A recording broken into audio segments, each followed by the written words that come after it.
Psychology کے مطابق اگر کوئی شخص عجیب طریقے سے زیادہ کھائے تو وہ شخص ٹینشن میں ہوتا ہے۔ اگر کوئی شخص چھوٹی چھوٹی باتوں پر بھی غصہ کرے تو یقیناً اس شخص کو محبت کی ضرورت ہے۔ جن لوگوں کی لکھائی خراب ہوتی ہے وہ بہت تخلیقی صلاحیتوں کے مالک ہوتے ہیں۔ اگر کوئی شخص بہت زیادہ ہنستا ہے، حتیٰ کہ غیر ضروری باتوں پر بھی ہنستا ہے، تو وہ شخص اندرونی طور پر انتہائی اکیلا ہے۔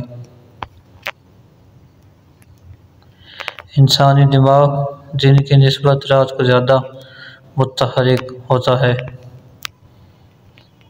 انسانی دماغ کا 73% حصہ پانی پر مشتمل ہے۔ انسانی دماغ کا اوسط وزن 3 پاؤنڈ ہے۔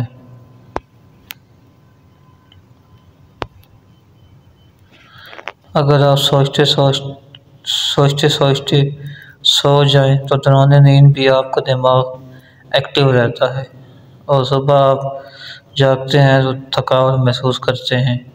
لہٰذا سونے سے پہلے اپنے دماغ کو سوچوں سے آزاد کر کے سوئیں۔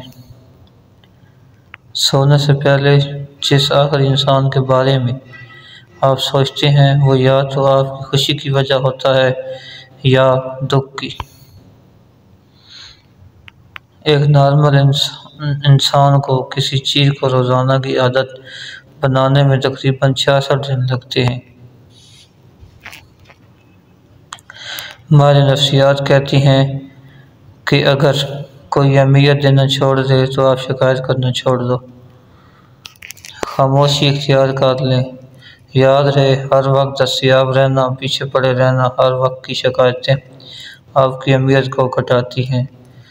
بھیک میں خیرات ملتی ہے، مقام، مرتبہ، عزت نہیں۔